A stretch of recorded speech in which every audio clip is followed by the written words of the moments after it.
One of the 4 traits of the customer service masters is compassion.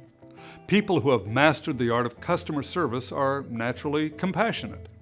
They have a profound awareness of others' suffering combined with a desire to alleviate it. One of author Mitch Albom's friends once described him as noticing people in pain and trying to find ways to help them. What a great thing for someone to say about another person. I think most of us are compassionate most of the time, but most of us can also be more compassionate toward our fellow humans if we try. So, here are 7 ways to do it. Number 1, make compassion a daily practice. As you begin your day, think about what you can do today to be more compassionate, more kind toward your fellow humans.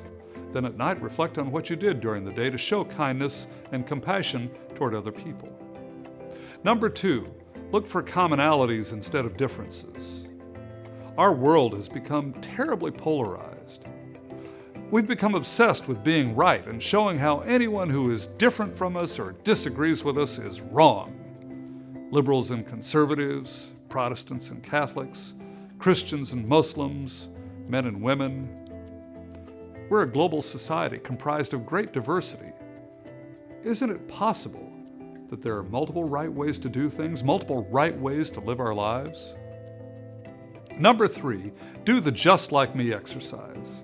Related to looking for commonalities, the Just Like Me exercise from Ode magazine is a way of finding commonalities with your fellow humans.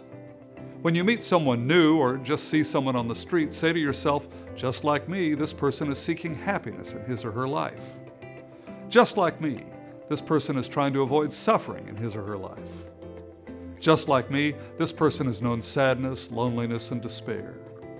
Just like me, this person is seeking to fill his or her needs. And just like me, this person is learning about life. Number 4, practice anonymous acts of kindness. Do kind things for other people with no expectation of reward or even acknowledgement. Pay the bridge toll for the car behind you. Buy coffee for the next person in line. Feed someone's parking meter. Take a street person to lunch. Number 5, volunteer. When we're helping others, we don't have time to focus on our own problems. Not only that, but volunteering feels so good that once we start, we tend to do more of it. Find a food bank, a homeless shelter, be a tutor or a mentor, clean up a park, volunteer at an animal shelter. Anything to give back to the community.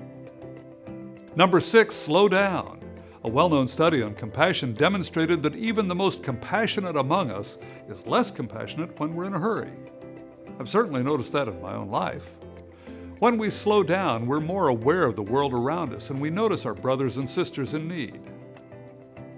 Number 7, try to understand and forgive the person who mistreated you. This is extremely difficult for many of us, but it can be done.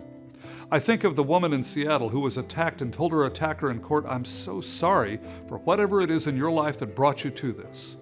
Or Race Bhuyan, the Texas gas station attendant from Bangladesh who was attacked by a man bent on revenge for the 9/11 attacks. Race said to his attacker later, "I forgive you, and I do not hate you." Most of us will never experience the terrible things that happened to these 2 wonderful people. Yet some of us harbor anger and resentment over much more trivial things like an unkind word or a gesture.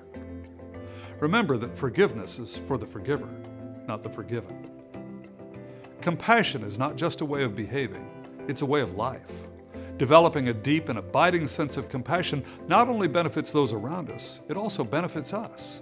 There's research that shows how compassionate people are happier, more attractive, healthier, and less subject to depression. Being kind and compassionate is just generally good for everybody.